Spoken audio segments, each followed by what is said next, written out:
नमस्कार दोस्तों, हर संडे की तरह आज भी आपके साथ जुड़ चुका हूं। अर्बन कोऑपरेटिव बैंकों को कुछ न कुछ मैं देने की कोशिश करता हूं।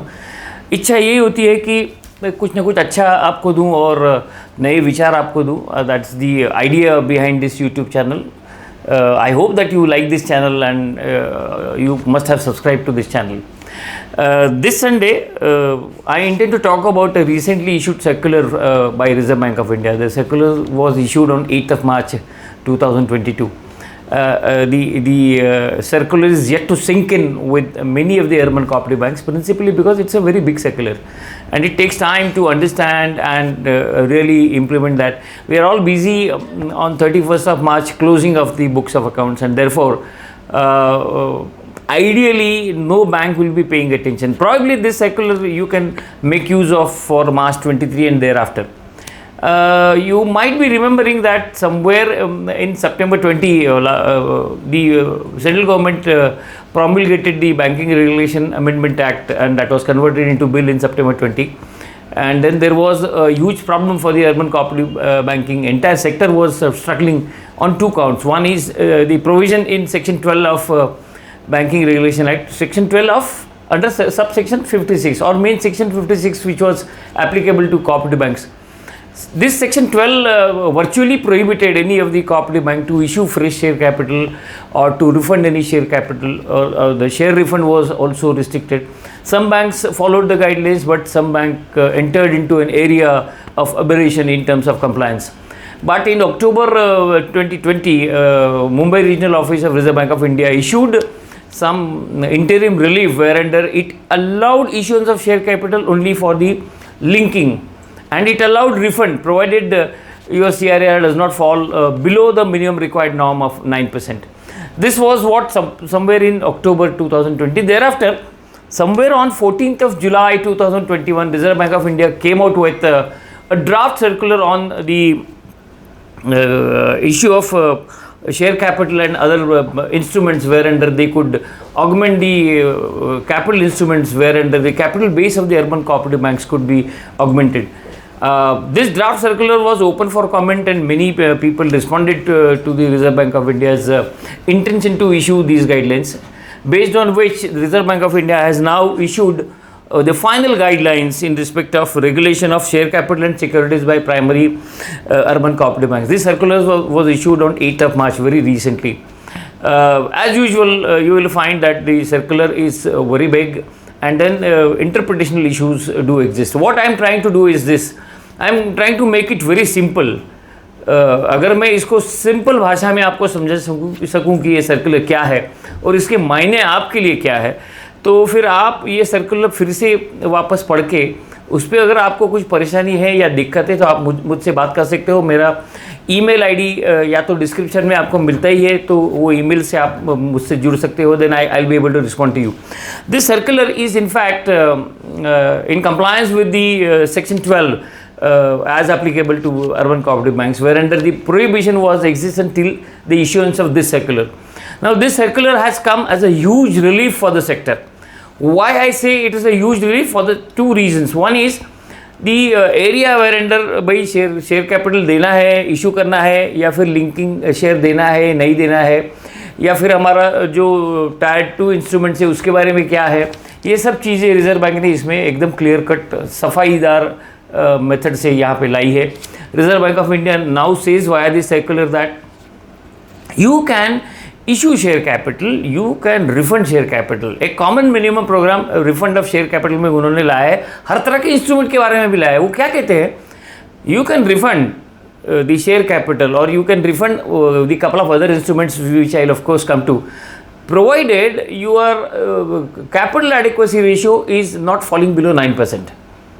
Now if it is not falling below 9%, refund उन्होंने ओपन कर दिया. तो हर साल इक्विटी शेयर रिफंड के बारे में स्टेट लॉ में एक प्रोविजन थी कि भाई आपका जो शेयर कैपिटल है उसके 10% के ऊपर आप रिफंड नहीं कर सकते. Was a provision under the state cooperative law. I do not know about the other states, but probably Gujarat and Karnataka is having a similar provision where the refund was restricted to the 10% of the paid up share capital that existed in the books of the bank.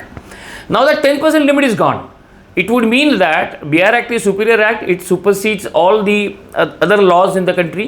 including the state cooperative laws as far as banking is concerned. And therefore, this circular now issues clarity on several issues.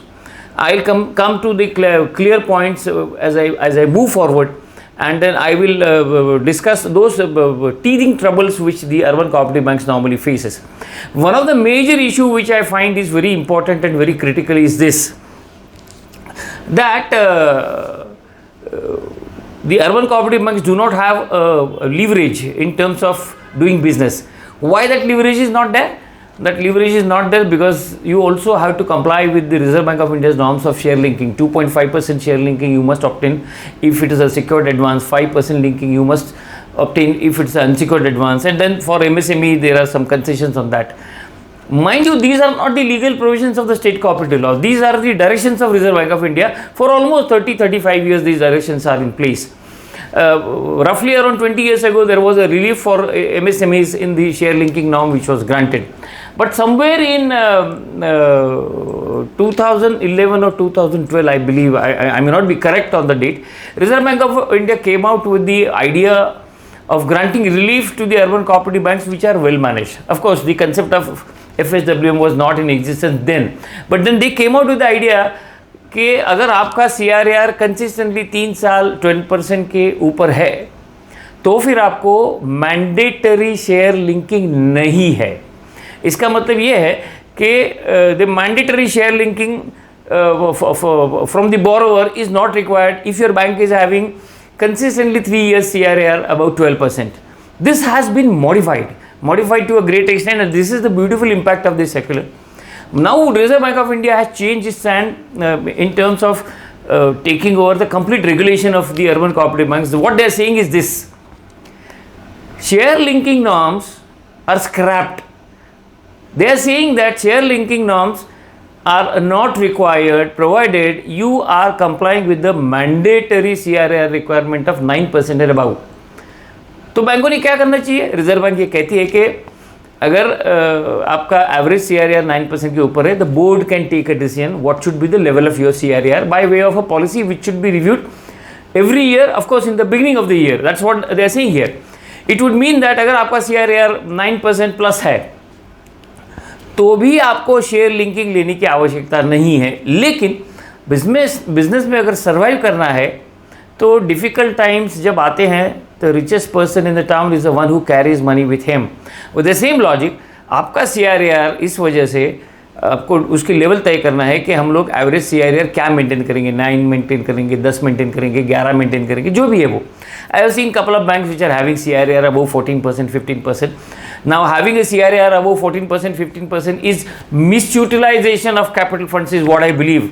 Because misutilization in what sense? There is no purpose, there is no sense in having a CRAR above 14%, above 15%. It would mean that the reserves that you are having are not being deployed properly in the credit channel which are required. So what was the average benchmark Reserve Bank of India wanted? So was around 12%. But looking at the credibility dent that has entered into the sector, now Reserve Bank of India says अगर भाई तुम्हारा 9% के ऊपर CRAR है तो आपको share linking mandatory करना नहीं है, लेकिन उसके लिए आपको आपकी बोर्ड की पॉलिसी करना ज़रूरी है. तो कैपिटल ऑगमेंटेशन के बारे में जो चर्चाएं चल रही थी कि पॉसिबली हमें किसी स्टॉक एक्सचेंज में लिस्टिंग करने को मिलेगा, शायद वो आगे चल के होगा क्योंकि there are already various amendments in the laws of SEBI and all other regulatory changes which are coming up, whereunder probably there will be an exchange for MSMEs, and along with MSMEs the urban cooperative banks would be able to list their shares in the stock exchange. And that's what the provision of this amended bill also says, that the window of tapping the huge financial resources available in the market will be allowed to them. Is already these provisions are saying. Looking or coming back to this circular, I find that this is the greatest relief granted by Reserve Bank of India in terms of capital augmentation. Secondly, they have tweaked several norms and they have allowed certain things very freely. They are saying that apart from share capital, that is a capital augmentation, because probably my hunch is that Reserve Bank of India is now driving you towards the compliance of Basel III. Compliance of basal 3 आज नहीं कल नहीं 4 साल के बाद आएगा. उसका मतलब क्या है? The requirement of capital is going to grow up. इसका दूसरा लिंक कहाँ पे आता है? दूसरा लिंक आता है तुम्हारे एक्सपर्ट कमेटी के रिपोर्ट में। एक्सपर्ट कमेटी के रिपोर्ट में वो ये कहते हैं कि दी urban cooperative banks will have 4 segments, tyre 1, tyre 2, tyre 3, tyre 4. Tier 3, Tier 4 is the banks which are above certain 1,000 crores, maybe 1,000 crores and above. 1,000 to 10,000 is Tier 3, and Tier 4 is from 10,000 crore to and above. It would mean that while this categorization was made, the expert committee recommended that for a Tier 3 and Tier 4 bank, they must have a CRAR of 15% plus. अभी urban cooperative banking sector जो capital खड़ा करने के लिए तकलीफ देख रहा है उसको तकलीफ हो रही है, क्योंकि वो क्रेडिबिलिटी का इशू आ रहा है। कोविड के दरमियान रिजर्व बैंक ने डिविडेंड पे पाबंदी लगाई थी, उसके बाद में उन्होंने जो डिविडेंड का सर्कुलर निकाला उसमें आपको आगाह कर दिया था कि भाई आपकी जेब देखो और फिर डिविडेंड दो। दिल में आ गया 15% दे दिया, ऐसा नहीं होना चाहिए। क्यों नहीं होना चाहिए? Because Reserve Bank of India is giving you indirect warnings through various actions. What are those various actions? The actions in respect of the expert committee report, the action in the circular that is now being mentioned, where under the other instruments of capital augmentation have been introduced, and with the introduction of at least 4 to 5 additional instruments other than share capital, the window of raising capital is going to grow up. Why suddenly this window is going up? Because अगर expert committee का recommendation accept करना है 15% CRAR का, so this is a weapon given to you. इसको आप आसानी से मत छोड़ मत दीजिएगा, इसको समझिएगा। क्यों इसको समझना ज़रूरी है? क्योंकि आपको अगर ये 5 इंस्ट्रूमेंट देना है, आप सोचोगे हमें क्या करना है, हमें PNCPS से क्या करना है, हमें वो डिबेंचर से क्या करना है, हमें वो लॉन्ग टर्म डिपॉजिट रिस्क के बारे में क्या करना है। No, this is specially to ensure that you map your business model for the next 4 or 5 years. That is one part. And secondly, ensure that you go for a cheapest cost on raising the capital.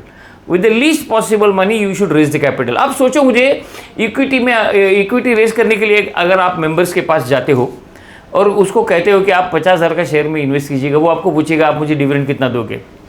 Condition ऐसी है कि आप अगर dividend के बारे में इस तरह से कुछ कमिट नहीं कर सकते हो, लेकिन आपको बोलना तो पड़ेगा कि भाई हम लोग 10% देंगे। With the shrinking profitability and with the change in the business model, where under Reserve Bank of India is forcing you to reduce your portfolio in 2 different parts. One is the concentration risk, where the 50% of your portfolio should be less than 0.20% of Tier 1 capital of your bank. It would mean that you're not going to grow for at least next 2 to 3 years. When you're not going to grow, your capital is going to shrink, because Reserve Bank of India understands raising capital for urban cooperative banks is one of the toughest ask that the urban cooperative banks are facing, and therefore these instruments have been introduced, which of course I will refer to with the key features of these instruments, based on which you can take a call as to how it has to be done. Remember, share capital issue करने में कोई पाबंदी नहीं है, refund करने में कोई पाबंदी नहीं है।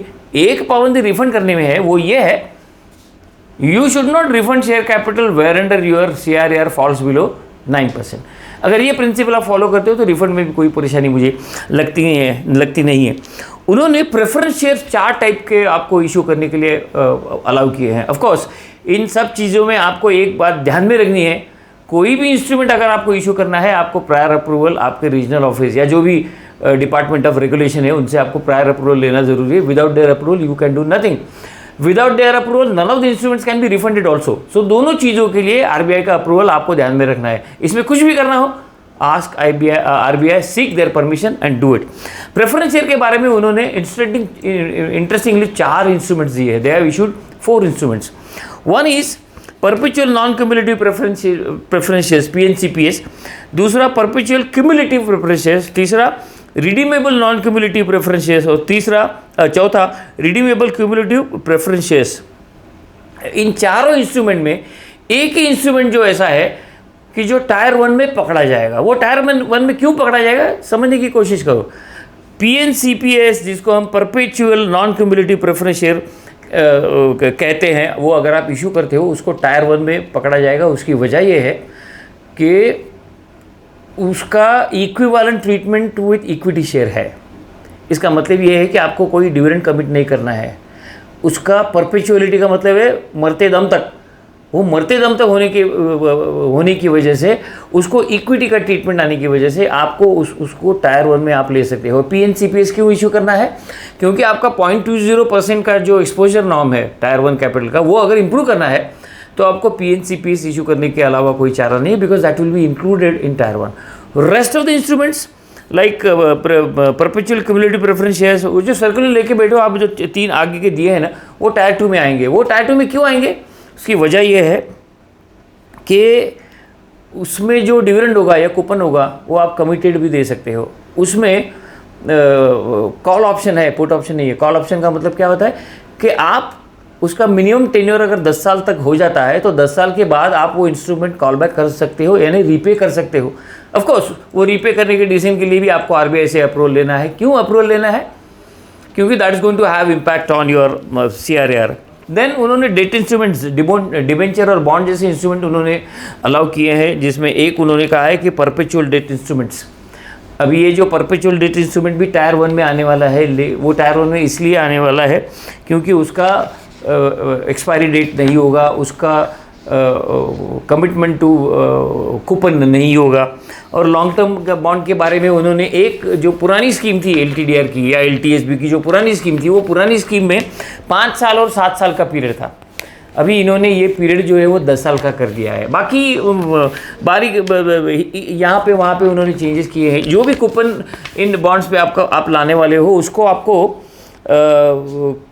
किसी न किसी बेंचमार्क रेट, रुपी बेंचमार्क रेट से लिंक करना होगा अगर आप फिक्स रेट देते नहीं हो तो नॉर्मली बैंक्स क्या करने वाली है, जो रेपो रेट है उससे लिंक करके वो कूपन या डिविडेंड जो है वो डिक्लेयर कर सकती है। उसका प्रॉस्पेक्टस आपको बनाना पड़ेगा।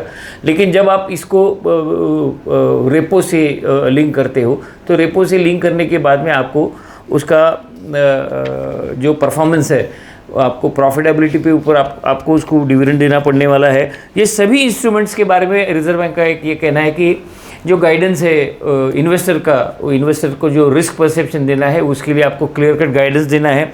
वर्नाकुलर लैंग्वेज में भी आपको वो देना है। रिफंड के बारे में आपको मैंने बता दिया है। शेयर लिंकिंग के बारे में काफ़ी बड़ा रिलैक्सेशन आया है। लेकिन शेयर लिंकिंग के बारे में उनका ये कहना है कि apart from 9%, they are also saying that RBI inspected assessment of CRAR should indicate that your tier 1 CRAR is 5.5% and above. The moment you have CRAR 5.5% and above, you are in a position to get exemption from the mandatory share linking amount. और shares के बारे में एक जो हमेशा तकरार चलती थी वो क्या थी कि वो 5% या 2.5% के सामने लिंकिंग का क्वांटम कितना होना चाहिए, तो इन्होंने 5% कर दिया है। वो 5% एक आदमी बंदा होल्ड कर सकते हैं, 1 मेंबर 1 वोट तो वो चलेगा ही, लेकिन वो 5% अगर उसका capital contribution 5% of your paid up capital contribution आता है तो आपको लिंकिंग के लिए उसको पैसे लेने की ज़रूरत नहीं। लेकिन लिंकिंग का पॉलिसी आप अलग तरीके से कर सकते हो, अलग तरीके से आपको स्ट्रैटेजी, बिजनेस स्ट्रैटेजी आपकी देख के आपको वो करना है। और PNCPS के बारे में उनका ये कहना है कि PNCPS जो आप इशू करेंगे वो it should not exceed 35% of total tyre 1 capital. So that is one more thing that is available. और यहाँ पे पुट ऑप्शन और स्टेप अप ऑप्शन उन्होंने नहीं दिया है, यानी कल जाके बोरो जो इन्वेस्टर होगा वो आपको बोलेगा मुझे पैसे रिफंड चाहिए तो आप कर नहीं सकते हो। आप रिफंड कर सकते हो, that is a call option. You can recall the investment that the investor has made in this particular instrument. लेकिन इन सब चीज़ों के लिए आपको रिजर्व बैंक की परमिशन लेना काफ़ी ज़रूरी होगी। मुझे ऐसा मेरा खुद का ऐसा मानना है कि ये जो पूरा सर्कुलर है, एक अगर स्कीम आप समझते हो तो आपको वेरिएशंस अपने आप समझ में आ जाएंगे। मेरा कहने का मतलब ये है कि ये जो पर्टिकुलर सर्कुलर है ये काफ़ी अच्छा है, सेक्टर के लिए काफ़ी अच्छा है, भविष्य को देख के बनाया हुआ ये सर्कुलर है। और urban cooperative bank should ensure that they are well and adequately capitalise. उन्हें अगर ये सोचना है कि they are well and adequately capitalise, this is the effort made by Reserve Bank of India in order to ensure that the sector grows and survives very strongly. I hope अगर इसके बारे में, क्योंकि बाकी जो कंडीशंस है वो काफ़ी सिंपल है, वो आपको आसानी से समझ में भी आ सकती है, आप समझ भी सकते हो। कुछ अगर चीज़ें समझ में नहीं आती है या दिक्कत आती है कि भाई किसको बोरिंग पकड़ना है, किसको इन डिटेल में लेना है, क्या CRR के ऊपर मेंटेन करना है, एक टायर 1 वाला जो भी इंस्ट्रूमेंट होगा उसके ऊपर आपको CRR SLR या NDTL का सवाल नहीं होता है, लेकिन जो टायर 2 वाला होगा उसके ऊपर आपको NDTL का कंपटीशन में लेना है, CRR SLR मेंटेन करना है। ये सब छोटी छोटी चीज़ें हैं, वो आपको ध्यान में रखनी है और आपको ये सोचना है कि आपको आज शायद कैपिटल की ज़रूरत नहीं होगी, लेकिन इस तरह का इंस्ट्रूमेंटेशन का अप्रूवल अगर आप रिजर्व बैंक से लेके रखते हो, आप परमिशन अगर आपके हाथ में रखते हो, you can always trigger the investment process in this particular instruments. It's always necessary that you should have adequate capital, because you never know what kind of accident can come up, and the bank will have to face those difficult times. And therefore I believe that this is one of the best circulars. आपको कुछ शंका है, कुछ difficulty है तो share कीजिएगा। मेरा email यहाँ पे आपको दिया गया है, ईमेल पे आप इसके बारे में आपको कोई भी क्यूरीज हो तो आप भेज सकते हो। This is one of the fantastic circular, is what I believe will support the sector in a long way. If you like the video, please do subscribe, share it with your cooperative banking fraternity world, and raise questions. It's not necessary that you should listen to what I say, but this will only help you in understanding what the situation is. Anyway, thank you so much for watching.